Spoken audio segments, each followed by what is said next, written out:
What is the best way for MCU fans to enjoy their journey to Avengers Endgame? That is right here, Journey to Avengers Endgame, the YouTube series where we're going to review all the movies from Iron Man 1 up until Avengers Endgame. Then we're going to rank them all from the worst to the best on this YouTube channel, talking with Jay Spring. So subscribe, hit that bell, you don't want to miss a thing. Let's get straight into it.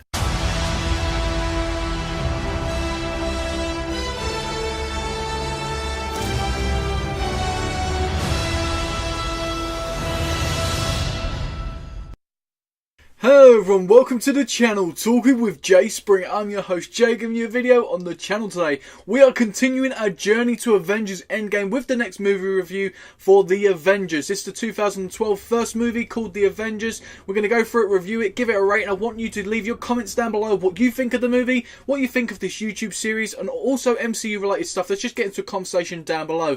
And don't forget guys, on Thursday I'm going to be uploading my new review for the Iron Man 3, so stay tuned for that, subscribe, hit the bell, you do not want to miss it. If you've missed the journey so far, we've reviewed Iron Man 1 and 2, Thor, as well as the Incredible Hulk and Captain America the First Avenger. If you've missed all of them, don't worry, there'll be a playlist for the MCU playlist, links in the description, annotations at the end of the video, and a card throughout the video. You do not want to miss it. There's also a ton of other videos in that playlist which you can check out. It's all Marvel related stuff, so hopefully you guys will enjoy that, and hopefully you guys enjoy the journey further on. So guys, The Avengers is an action adventure sci-fi movie around 2 hours and 23 minutes long. This was released on the 4th of May 2012. So we have Rotten Tomatoes giving it a 92%, IMDb giving it an 8.1 out of 10, and Metacritic giving it a low score of 61. When Thor's evil brother Loki gains access to the unlimited power of the energy cube called the Tesseract, Nick Fury, director of S.H.I.E.L.D., initiates a superhero recruitment effort to defeat the threat to Earth. Joining Fury's dream team are Iron Man, Captain America, the Hulk, Thor, Black Widow, and Hawkeye. So guys, let's go through some of the starring roles in this movie. We have a big cast in this movie. Obviously the Avengers all coming together. All these heroes. Obviously the bad guy in the movie. Let's start off with a hero. We have Robert Downey Jr. playing as Iron Man and Tony Stark. Obviously, I love this guy. This guy is a genius when it comes to acting. I love the comedy, the sarcasm, the jealousy, and the hatred towards this guy with all the other Avengers as well as the bad guys. Because he's a billionaire, he's got that confidence, that cockiness, which everybody dislikes. From the Iron Man 1 and 2 and continuing throughout the MCU, he stays in character. Obviously, Robert Downey Jr.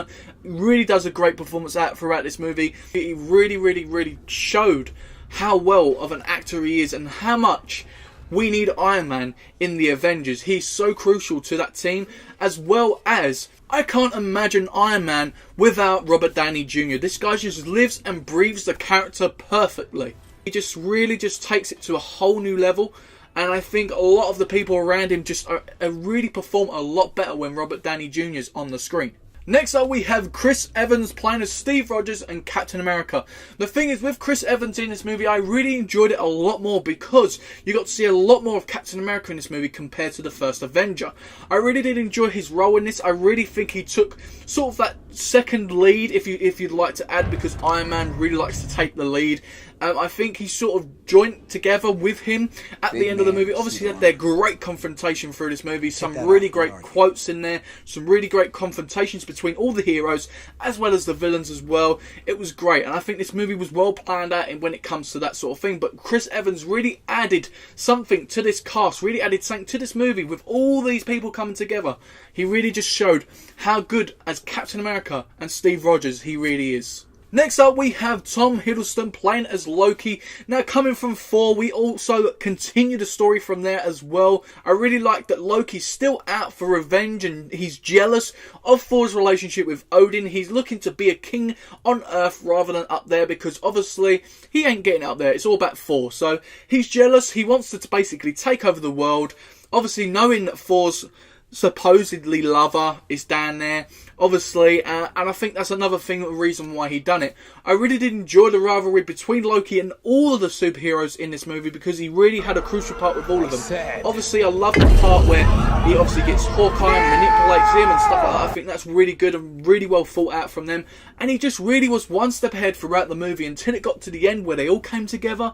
Loki was a really good bad guy, and I really enjoyed this movie, and I think he was probably the crucial part part throughout the movie, which kept the movie going, and I just think he was such a successful bad guy. I think Tom Hiddleston really took Loki's character to a whole new level in this movie, and we're going to see a lot more throughout this journey to Avengers Endgame. Next up, we have Chris Hemsworth smashing it at the park again with the character Thor. Now, I think Thor in this movie was a sort of side character. I don't think he was one of their main characters. He is the god of thunder. He is a god. And I think they tried to limit that down. Just like the Hulk, I think they tried to limit it down quite a bit because we had to see the other Avengers and how good they were.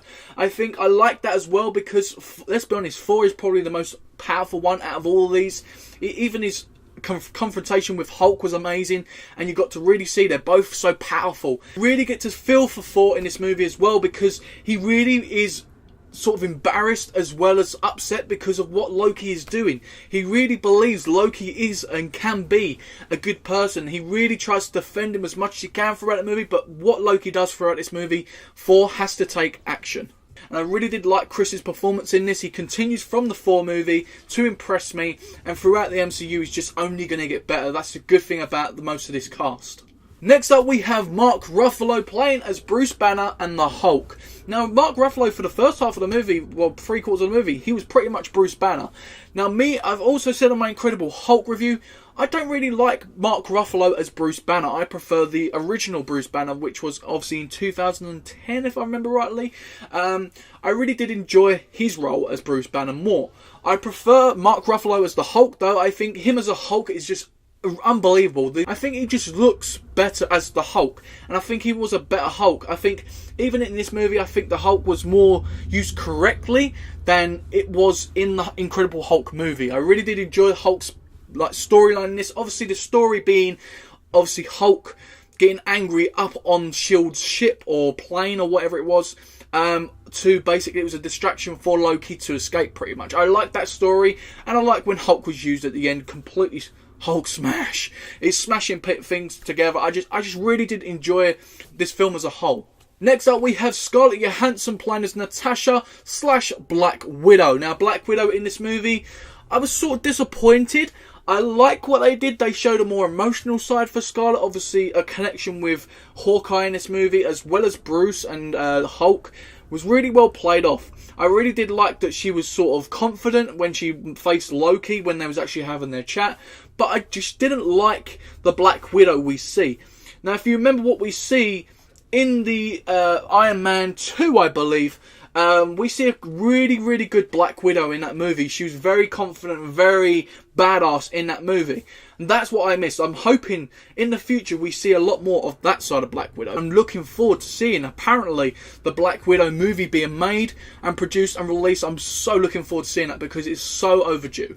And last but not least, we have Jeremy Renner playing as Hawkeye in this movie. Now, Hawkeye in this movie was badass, let's be honest. He was one of the best things of the movie. When Loki switched him around, you really got to see the evil side of Hawkeye, obviously being manipulated, but he was just so cool in this movie. I remember from the future films, it wasn't just like this. He needs to be more like this in this movie. So I'm hoping when he comes back as Ronin in Avengers Endgame, we get to see a little bit more of this Hawkeye, the badassness of him. So guys, when I like to rate my movies, I like to look at 4 things: storyline, script and dialogue, directing, as well as the editing. And under editing, I look at the pacing of the movie, the music, and the visuals. Let's get straight into it. Storyline of the movie was an easy plot throughout the movie. It was pretty much S.H.I.E.L.D. organising the Avengers coming together, falling apart throughout, all the little side plot points, obviously people clashing and stuff like that, all because it was Loki's mind games. And then at the end, they all come together to save the day.